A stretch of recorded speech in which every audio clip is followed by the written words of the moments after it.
My name is Xenia Danos. I'm at the moment working for the University of Cyprus, and I am helping teach and train teacher trainees. My background, I have worked as a design and technology teacher in secondary education, and then I continued by doing a PhD with the main emphasis on Graphicacy. I thought Graphicacy was important enough for me to do a PhD on because it's something that I value a lot when it comes to learning and communicating. It's something that I have identified as lacking within the school curricula at the moment, and Graphicacy, I think it's very important in helping communicating information to a wide range of different learners. We can see people from all walks of life using Graphicacy to communicate.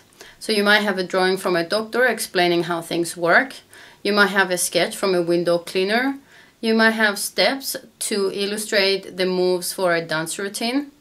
You might have a map to illustrate the route for rally driving.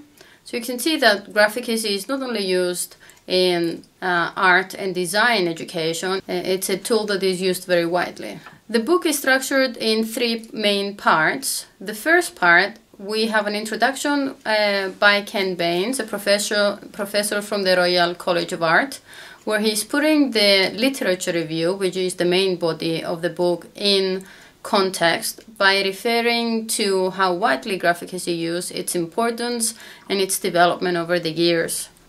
The main bit of the book is the literature review, which itself is divided in three areas: talking and identifying what Graphicacy is through literature review.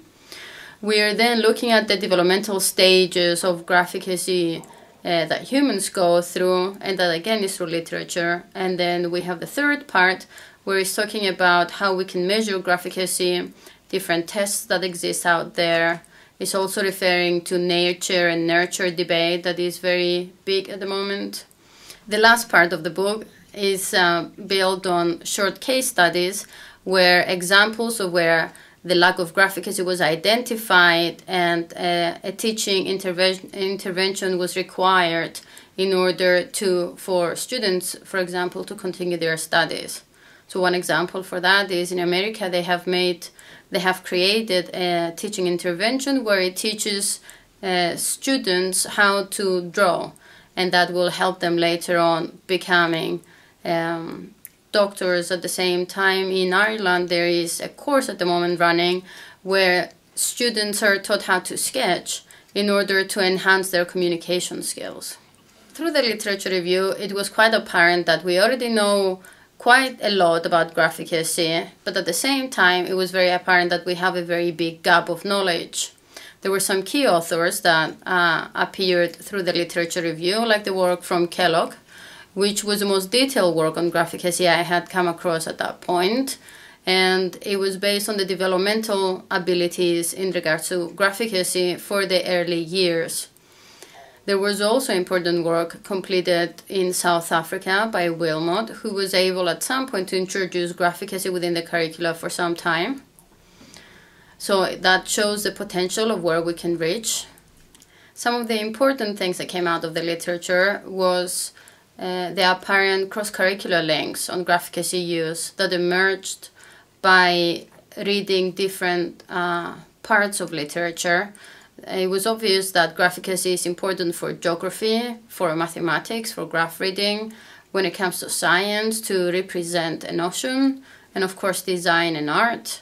One of the reasons why we don't have a Graphicacy policy in our schools at the moment is that I'm not sure people understand how important Graphicacy is for the students' learning. There is no research at the moment identifying the potentials in regards to Graphicacy for different ages.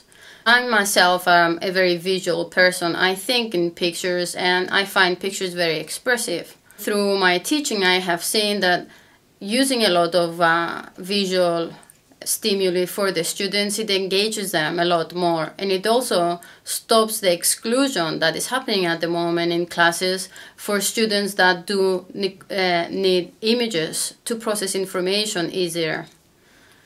I think for a Graphicacy policy to be implemented in schools, it just needs a bit of organization and restructure the way Graphicacy is used at the moment. Since it is so widely used within our schools, It just needs somebody to draw attention to how widely it's used and also identify some cross-curricular links. I don't think it would bring something new or significantly new within the curriculum. It would just be more structured. Completing this book is very exciting for me because it is a way to bring forward a lot of information about Graphicacy and merge all the knowledge we have together. This makes the body of knowledge a lot more robust, and it's giving us the opportunity to identify what's there and the areas that need more attention.